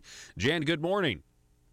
Good morning to you and all the folks I see that are live streaming, listening to the live stream. It's great to see this many people up and engaged this morning. Absolutely, yeah. And folks, if you want to get in on the action, it's facebook.com/Conduit News. That's facebook.com/Conduit News. And yeah, Jan, you're a big part of, every time you're on the show, our online audience just does go through the roof. So first of all, talk a little bit about the campaign. How is it going so far? Wonderful. The momentum is on our side, Paul. Everywhere we're going, we're drawing large crowds. Standing ovations for the speeches, which is a good thing. That means people not only hear the message, but they like it. It is the message. It's their message, after all. We went, 6 months on the campaign tour during exploratory stage to listen to the issues that the people around the state said were most important to them, the issues that they wanted addressed that were not being addressed.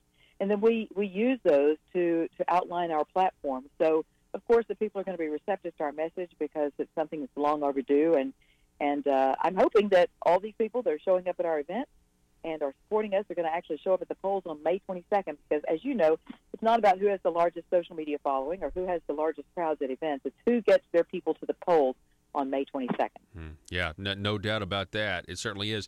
Jan, we've talked before. There's been, in my opinion, a concerted effort to keep you from speaking at many events. And I want to know, that's still going on. Is it really? That's what I wanted to ask you. How is it still going on? Well, here's what happened, Paul. Since the first time I appeared on your show last year when we talked about being uninvited by Republican committee chairs around the state who had invited me to speak and then uninvited me to speak after being pressured by Doug Smith from the governor's office, as well as from some of them told us they got phone calls from the leadership of the establishment in the Republican Party in Little Rock. So after being canceled a number of times, those state Republican Party chairs came together in a statewide meeting in December. And I don't know if a lot of people know this around the state because when I was on Talk Business Politics, Roby Rock didn't know this, and this is a guy that's in touch with things. And area news media are telling me they did not know about this. But this is historical in magnitude. And it just shows what the people can accomplish when they step up to the plate and engage when something wrong is happening. Republican Party chairs across this state came together at that statewide meeting and issued a stand down, an official written policy stand down to the governor's office as well as the leadership of the Republican Party, Doyle Webb. And that stand down was along these lines. We are independent committees. We will invite who we want to invite to speak, and you are not to tell us who we can and can't have speaking at our committee meetings. I mean, that was huge because a number of committee chairs did back down and are still doing so. They're not inviting us to speak, and we're getting a cold shoulder when we talk about coming. Of course, officially, they can't not let me speak since I'm an official candidate, but they can limit me to a couple of minutes. You know, we have a lot of candidates here. You can only speak a few minutes, so keep it brief. You know, and that's why, of course, since I was last on, I also called for the resignation of Doyle Webb from his leadership position because of bias being shown, which is against Republican Party rules. And, of course, his response on the TV news was Jan Morgan needs to just come to Little Rock and hang around here for a while and see how things work. Well, Paul, how things work is the reason I'm in this race. Things aren't working. They're not working for the people. They're working for, you know, the upper 10% of the economic elite who have been controlling public policy for decades, but they're not working for the people, and that's why I'm in this race. Yeah, and I, you know, it's just been fascinating to watch. In many cases, the governor pivoting. Since you've entered the race, the governor is really, in many cases, he's adopting some of your positions that you've campaigned on. That's a part of your speeches. And if anything, Jan, you know, you've at least had to, you know, your presence has made him have to admit that he believes that the base of this state is actually conservative. Now, I would argue he's got a record of progressive liberalism, but he is certainly pivoting really far to the right, trying to, you know, win this primary. Of course, and that's, you know, it's so transparent that it's a pivot from the way he's been governing, that it's become comical. I mean, the news media, statewide news media, have you seen the cartoons that they're making fun of the fact that he's suddenly talking to conservative talk? But, you know, here's what scares me, Paul. The fact that he is talking conservative right now in order to try to win this race, because he can't argue my points. My points are dead on, in line with the Republican Party platform and in line with conservative values of this state. But here's the scary part. He's talking conservative right now, but let's look at how he's governed. If he has governed with the kind of establishment progressive agenda and far left agenda that he had, knowing he had to face re-election, can you imagine how bad it's going to get if he wins re-election and he knows he doesn't have to run again? Mm-hmm. If he has grown government by over $600 million in government spending, if he has increased taxes through this shell game where he's tried to convince people he didn't increase taxes, if he has increased regulations, regulatory burdens instead of decreasing regulatory burdens, if he's done those kinds of things while in government, while leading the state, knowing he has to run for re-election, can you imagine what this state's going to be subjected to, knowing he doesn't have to run in 4 years? Yeah, I mean, I think we've kind of witnessed a consolidation of power. We've witnessed attempts at consolidating power when it comes to professional associations, state boards like the plant board and things like that. I would imagine in a second term, you know, a lot of those loose ends he's going to, you know, really try to tie up. I would agree with that, Jan. We're talking with Jan Morgan, Republican gubernatorial candidate. So, Jan, let's talk about the debate. What debate? Have you heard about one? Because so far the governor, I've been teasing people lately. You know, I thought he was a Razorback, but apparently he's a Dodger because he's dodging at every turn. Every time every media outlet that I talk to, I say, debate, debate, debate. We want to debate the governor. The people of this state deserve that. They deserve a right to see us on the same stage, hashing out the issues in a Lincoln Douglas format where there's no room for any biased media to ask, you know, questions that have been given to one of the candidates in advance. Let's let Jan and Asa one-on-one on stage, in front of the cameras, in front of all the media, in front of the people of this state, hashing through the issues. But let him call me a liar to my face. He won't. You know, I thought this was interesting, Paul. Long ago, when I was in exploratory stage, the Saline County Courier editorial writer made this statement, and what he said is so true today. He said, Asa Hutchinson will never engage with Jan Morgan because she will take him places he doesn't want to go. And, Paul, that is so true because I'll take him straight to his record, which is indefensible as a Republican. Yeah, and you're exactly right. And it looks like he's sticking to that strategy. I just find it interesting that the governor's spokesperson comes out, on radio last week, and he says now they're saying that the reason they won't debate is because you're lying about his record. And that's very odd because why wouldn't he want to defend that? Why wouldn't he want to come on and challenge you and win the argument if he is in fact correct? It actually suggests that he's not correct. Oh, and by the way, since you brought that up, the governor's spokesman, that is the governor's official spokesman who is on the taxpayer dime. Not the governor's campaign spokesman, but the governor's spokesman. There's a difference between your official government duty as being the spokesman for the governor's office, taking care of government issues. But it's a different deal when you're on a radio station in campaign mode. The governor's running for office, and you're representing his campaign. See, I have a problem with that, but hey. Well, it does at least pose a question. Yeah, it definitely poses a question. Yes, it does. It does. But every week it's a new excuse. I'm looking forward to seeing what this week's excuse is going to be, because his first excuse was to the media when they approached him and said, "Governor, are you going to debate Jan Morgan?" He said, "Well, I believe we both have a speaking engagement at the same venue, and we'll see how that goes." Wow. And then another media person said, well, Governor, with all due respect, that's not the same as a debate. And he said, well, we'll just see how that goes. Mm-hmm. And then, of course, last week the excuse was, well, Jan Morgan won't endorse ASA. Jan Morgan won't endorse ASA. That's why we won't debate her. Well, of course I'm not going to endorse him. I'm not going to endorse him. If he was remotely conservative, I would be in this race. Mm-hmm. Oh, and the establishment end of the party here said that's just appalling. You just can't. Of course, Donald Trump did the same thing when he was running for it in the primary, but whatever.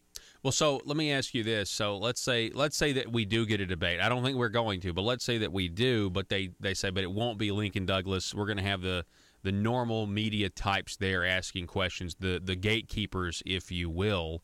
You think would it be worth it to go ahead and attempt that just to bring up his record in front of folks, or what are your thoughts on that? I don't like that, Paul, and here's why. It opens up the possibility for bias. Of course. Opens up the possibility for it would be bias. There's no question. Real issues. Yeah, right. And it leaves open the problem with not being able to get to the issues that I know are the most important to the people. Yeah. The issues people are talking about: sanctuary city, sanctuary state, illegal immigration. The governor's stance on the foreign law, the Arkansas works. I mean, these are the issues that the people, and the taxes. Before he was running, before he had a primary opponent, he was talking about this $217 million gas tax hike that he's going to put before the people next year to take care of funding roads. Well, we already have a tire tax, and we already have another tax that we passed in 2012-13. It's supposed to be taking care of our roads and highways, but these are things that he's shifting on because he's in campaign mode. Mm-hmm. And then there's all this that came out with this tax reform commission. I know you've taken a look at that. It's some of the things they're talking about. And you all said from the beginning, this tax reform commission is not really about reforming our ridiculous tax code. It is a commission that's coming together to find more ways to squeeze blood out of the turnip. Let's find more ways to get more money out of the people. And they're looking at repealing exemptions on things that, the people are going to be outraged about, such as church programs that help the homeless, farming equipment. The list is ridiculous. Well, and the interesting thing is, I don't have much confidence that let's say if you did repeal some of the exemptions, can we agree on the definitions of things? If you repeal these exemptions, but then don't cut taxes elsewhere the same amount, is that a tax increase or is it a tax cut? I mean, they would say, well, no, we've cut taxes. Well, if it's more money going to the government, then you haven't cut taxes. And I would just like to come together and agree on the definition of words and phrases. But they like to use very popular words, and when they say tax cut, it may not mean what the average person thinks of when they hear that phrase.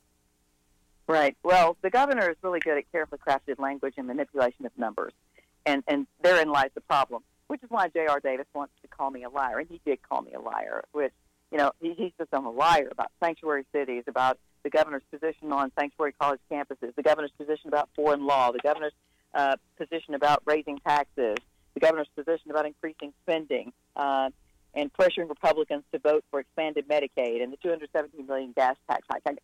He just says I'm a liar about all these things.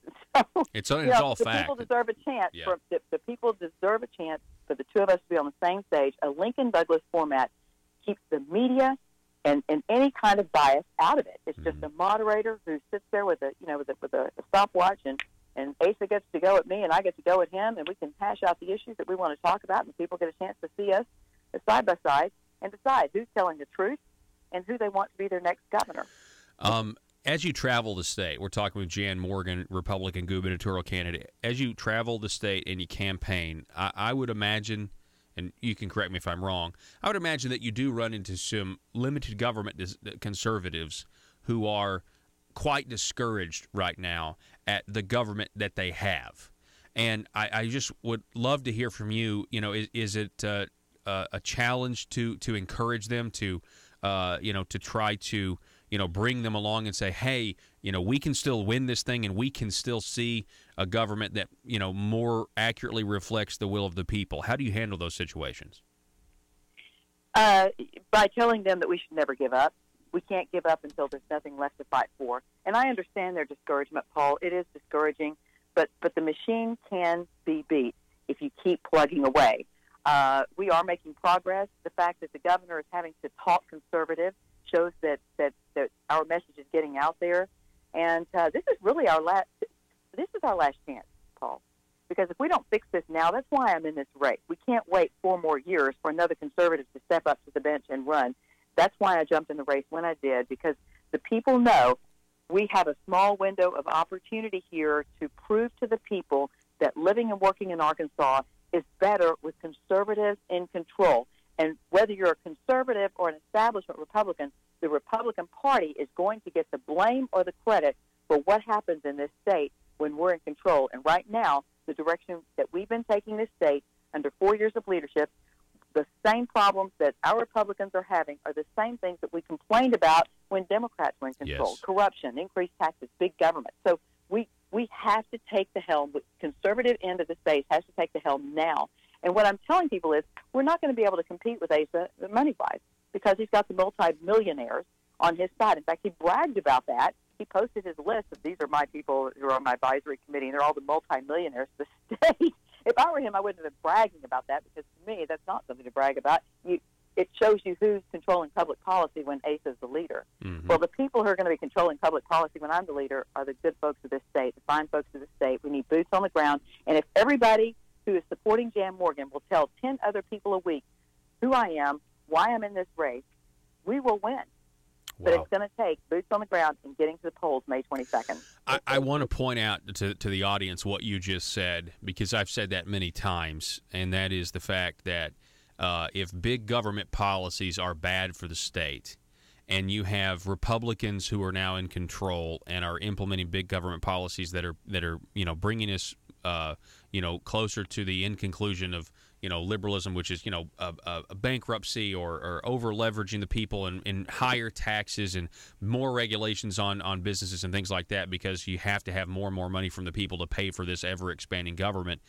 It will be conservatism that gets the blame, because the media will they assume that if you're a Republican that they can call you a conservative, when conservative ideas won't actually have ever been tried at all, but they will blame the catastrophe on conservative republicanism. And I couldn't agree with that point. It's a very esoteric point, and it's exactly right, because we've seen that play out across the country before. I really appreciate it. So, Jan, tell us, we're almost out of time. Tell us the website where people can go. They can support you if they choose to do so. Sure, but one last thing I wanted to point out, Paul, that is so encouraging to me. You want to talk about grassroots efforts. When, in a statewide governor's race ever in the history of the state, have you seen people, not campaigns, but individual citizens, get their own billboard for Jan Morgan for governor? Put up billboards in their towns. We're seeing this happen all across the state. The citizens, out of their own pockets, getting together, raising money, putting up billboards, making their own T-shirts, making their own yard signs. Yeah. Because our campaign is financially, we just don't have the money that ASA does. But if you'll go to janmorganforgovernor.com, there's a place there that you can donate. And we do need your financial help. This last stretch, the ASA is going to be buying a lot of TV time. We're not going to be able to do that. So we're going to need as much money as we can to try to get our message to the people, because our message is the right one. And if people hear me and see me, which is why he doesn't want me to speak anywhere, we win. Mm-hmm. Yep, and that's why he doesn't want to debate you as well. So that was janmorganforgovernor.com, and it's up right now on the Facebook page as well. In the comment section, people are posting that, flooding it. Jan Morgan, it's always a pleasure. Thank you so much, and let's do this again soon. Yes, sir, we'll do. Okay. Folks, we got to take a break. It's Conduit News Radio. Back in just a moment. Buy, sell, and trade at Triple R Pawn in Ash Flat. Firearms, computers, sporting goods, musical instruments, tools, jewelry, and everything else you can think of. It's all at Triple R Pawn at the Light in Ash Flat. Gun enthusiasts, log on now to triplrpawn.com and browse their amazing inventory. That's triplrpawn.com. You can also call them at 870-994-PAWN. That's 870-994-7296. Let the great team at Triple R Pawn help you find what you're looking for. That's Triple R Pawn at the Light in Ash Flat, triplrpawn.com, or call 870-994-PAWN. If you're like me, you believe that small business is the heart of Arkansas's economic engine, and it should be viewed that way by the politicians in Little Rock. Conduit for Commerce also believes, like you and I believe, policies that achieve less regulation and lower taxation help small business in Arkansas thrive. Other policies like small, constitutionally consistent government and reducing citizen dependency on government keeps it from growing and expanding its influence on our daily lives. Conduit for Commerce works every day to educate the general public and legislators on these important priorities in the name of Arkansas small business. By the way, contributions to Conduit for Commerce are tax deductible. Log on now to conduitforcommerce.org and click on Contact Us on the right side of the page. That's conduitforcommerce.org. Go there now and learn the facts on protecting small business in Arkansas.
Conduit News Radio with Paul Harrell is building a liberty machine.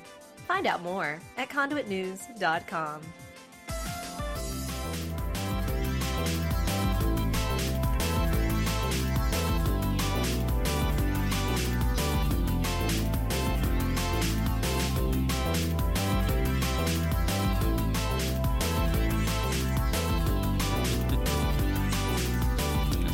All right, welcome back, ladies and gentlemen. Thanks so much for being with us.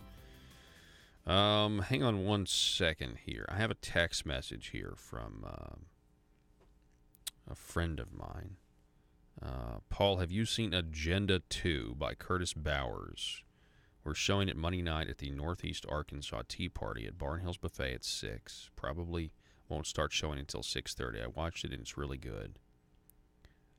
This is from a good friend of mine, Debbie Pelly, a patriot. She writes, remember when we showed it at the library, the first one, we got orders for 100 videos and only 60 people saw it. Can you announce it on your program in the morning? Well, there we go. There's the announcement, Debbie. What's awesome about, I haven't seen Agenda 2 by Curtis Bowers, but I did see Agenda 1 by Curtis Bowers, and several years ago, Agenda was this movie was made by former Idaho legislator Curtis Bowers he wrote an article to his local newspaper about socialism and how we have socialism in America now. And he talked about the slow creep, microwave communism, all of these. It's an amazing video if you've never seen the first one. And I actually had Curtis into Arkansas several years ago, and we rented out a local movie theater. We had an event, and we invited people, and we just screened it because I thought it was that important, this first Agenda movie. And I remember when I was talking to Curtis, because we had him on the program, and we were, I met his family, and they were, selling DVDs and shirts and stuff. They came in a big bus. But I remember him saying, "Well, we're going to do an Agenda 2," but this was a long time ago. I don't even know. I don't even know if it's fresh out. I bet it's been out for a little while. But that's really good. I'm good for the Northeast Arkansas Tea Party. Yeah, Masters of Deceit is what it's called. Agenda 2, Masters of Deceit. I wonder how long it's been around. Yeah, the first one was actually called Agenda Grinding America Down. And it's a great film. It really is. Very educational.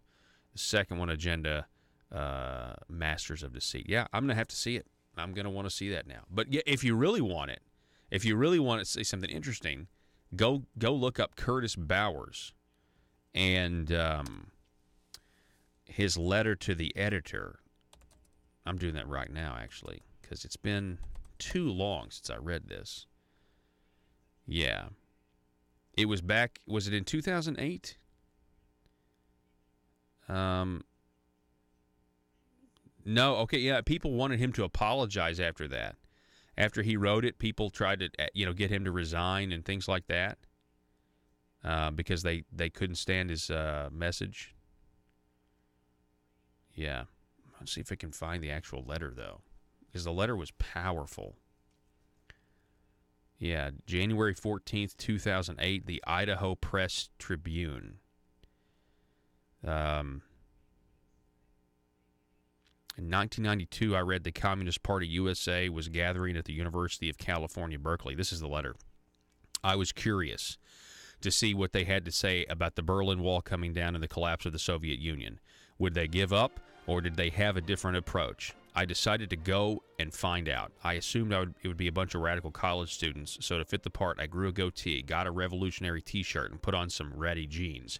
After getting checked into my dorm room on campus, I went over to the conference hall for the first meeting. I was amazed to see a room filled with 50, 60, and 70-year-old men and women professionally dressed with their briefcases. For the next several days, I listened, took notes, and talked to the leadership. The plan they unfolded had nothing to do with guns, bombs, or violence. They acknowledged their disappointment with what happened at the Soviet Union, but they felt they could still take America down. This time, instead of using force from the outside, they would use public policy from the inside. Former State Representative Curtis Bowers, January 14, 2008. His movie, Agenda 2, if you want more information, look up the Northeast Arkansas Tea Party. They're going to be screening this tonight at 6. The news and talk of